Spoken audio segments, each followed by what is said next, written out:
С данным заболеванием знакомы не понаслышке 3/4 женщин, и половина из них испытывали неприятные ощущения, вызванные им, неоднократно. Это нарастающее чувство зуда и жжения, которые сопровождают белые творожистые выделения. Как вы уже догадались, речь сегодня пойдет о недуге, который совершенно напрасно многие представительницы прекрасной половины человечества считают безобидным – молочнице или кандидозе. Здравствуйте, мои хорошие!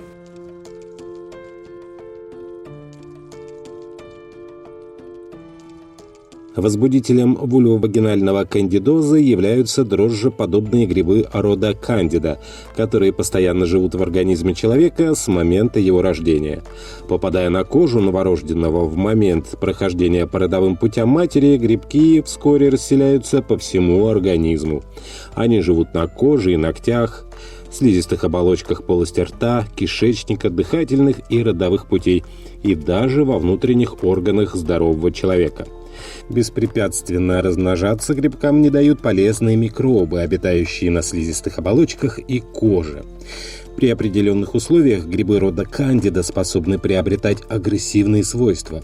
В таких случаях находящиеся на здоровой слизистой оболочке единичные или малочисленные элементы гриба начинают интенсивно размножаться, образуя множественные нитчатые формы – псевдомицелий. Клетки гриба с новыми патогенными свойствами прикрепляются к клеткам эпителия слизистой оболочки, в первую очередь к клеткам, богатым гликогеном. Затем внедряются в них и паразитируют в цитоплазме и ядрах, постепенно разрушая клетку хозяина и образуя очаги поражения слизистой оболочки. Причин развития вышеописанных процессов может быть несколько. Прием антибиотиков, гормональных препаратов, контрацептивов, иммуносупрессоров, неправильное питание, дисбаланс, например, избыток сладкого в организме, ношение тесного синтетического белья, стресс, депрессия, смена климатического или часового пояса, инфицирование нетипичными грибками, беременность, применение дезодорированных гигиенических средств спермицидов, дисбактериоз кишечника, несоблюдение личной гигиены, нерациональное спринцевание, длительное пребывание в мокром белье, проведение химиотерапии, травмы слизистой оболочки влагалища, изменение кислотности при неправильно подобранных гигиенических средствах, нарушение метаболизма, ожирение, сахарный диабет, гормональный дисбаланс, нарушение функции щитовидной железы, аутоиммунный тиреоидит, гипотиреоз, наличие хронической инфекции. Как профессиональное заболевание, молочница может развиться у работников по переработке фруктов, овощей, производству антибиотиков, белково-витаминных концентратов и других биологически активных веществ. Стоит также отметить, что постоянное нервное напряжение, бессонница и проблемы в личной жизни протаптывают верную и длинную дорожку к хроническому стрессу, который становится главным помощником молочницы. Сильные эмоциональные потрясения буквально выключают иммунитет, давая болезни шанс активно развиваться и вредить организму. Первыми симптомами болезни обычно становятся резкий, быстро нарастающий и становящийся практически постоянным зуд и жжение в области влагалища и наружных половых органов. Причем эти симптомы сопровождаются вагинальными выделениями различного характера, как мутно-белыми, слизистыми, так и желтоватыми с примесью гноя, если присоединилась бактериальная инфекция. Природа наградила женщину особенно большим числом нервных окончаний в этой части тела, поэтому влагалищный кандидоз самый непереносимый и доставляющий наибольшее количество проблем. Затем появляется белый налет на слизистой оболочке влагалища и характерные творожистые выделения, иногда похожие на хлопья, а иногда на маленькие белые комочки, которые можно заметить на слизистой половых органов. Особенно увеличивается количество выделений налета после полового акта, в ночное время, после водных процедур, употребление сладкого в пищу. Впрочем, выделений вы можете попросту не заметить, ведь сильный зуд призывает к усиленным мерам гигиены. Развивается отечность и покраснение половых губ и слизистой наружных половых органов. Причем иногда такая симптоматика может захватывать и область анального отверстия. Болезненность. Этот признак проявляется по-разному. Часто пациентки жалуются на периодические боли внизу живота тянущего характера. Также появляются рези при мочеиспускании во время полового акта и после него. Обычно состояние улучшается после месячных, ведь в это время среда влагалища становится более щелочной, что губительно для грибков, но потом симптомы возобновляются.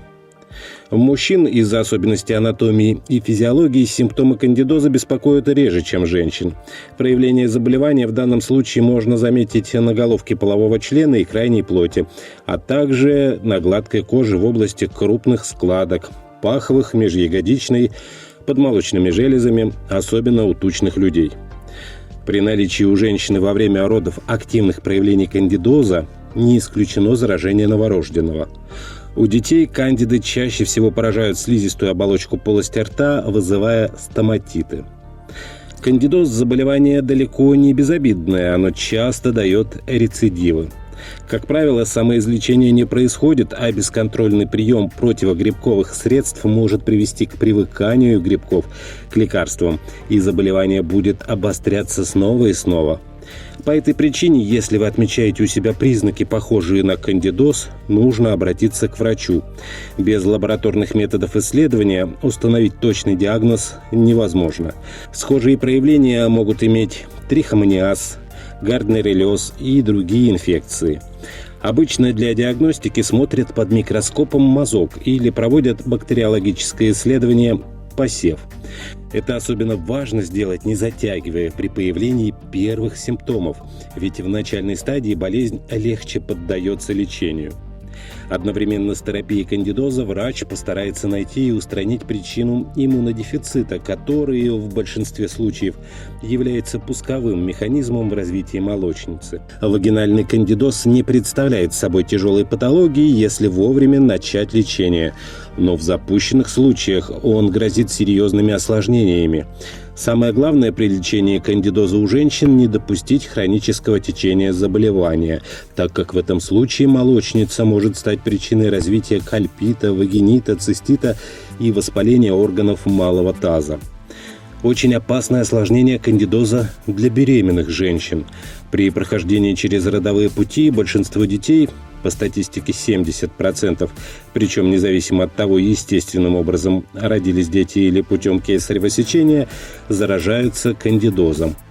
Также при поражении кандидозом во время беременности у женщин увеличивается риск разрыва мягких тканей во время родов, поскольку под действием грибка ткани становятся менее растяжимыми. При длительном течении заболевания может наступить бесплодие. Лечение кандидоза у мужчин также необходимо при наличии симптомов кандидоза у одного из половых партнеров в паре, второй обязательно должен пройти соответствующее обследование и лечение, так как секс может привести к повторному инфицированию партнера. Сегодня в арсенале врачей немало эффективных средств для борьбы с кандидозом. При легком течении заболевания у женщин возможно применение местного лечения, для которого врач подбирает влагалищные свечи или таблетки. Если лечение назначают мужчине, удобнее использовать противогрибковые мази или кремы. Если местное лечение малоэффективно, схему терапии меняют и используют средства для приема внутрь. Чтобы лечение было успешным, важно создать условия, затрудняющие размножение грибков. Нужно уделить внимание рациональному питанию. Желательно включить в рацион ягоды, фрукты и овощи, заменив ими жирные и сладкие блюда. Это поможет не только предупредить обострение заболевания, но и решить некоторые другие проблемы со здоровьем. Ну и пару слов о том, как предотвратить возникновение молочницы. Нормализуйте вес. Используйте хлопчатобумажное нижнее белье. Синтетические ткани не обеспечивают достаточного доступа воздуха к коже. Вследствие повышения температуры и затрудненного испарения пота появляются условия для возникновения инфекции, включая кандидоз. Старайтесь часто менять прокладки. Особенно это касается маленьких ежедневных средств гигиены. Если вы пользуетесь лубрикантами при половом акте, то применяйте только водорастворимые виды. При аллергической реакции на презервативы из латекса прибегайте к изделиям из полиуретана. Не делайте спринцевания без надобности. Как показывает опыт, ничего полезного в вымывании здоровой флоры нет. Избегайте случайных половых связей. Они только увеличивают риск повторного возникновения заболевания. А на этом на сегодня все. Не болейте, берегите себя и близких, ставьте пальчики вверх, подписывайтесь на канал «Доктор по соседству» и, конечно, не забывайте заходить в наши паблики в социальных сетях ВКонтакте и Одноклассники, где каждый день выходит масса полезной и интересной информации из мира здоровья и медицины. Здоровья вам!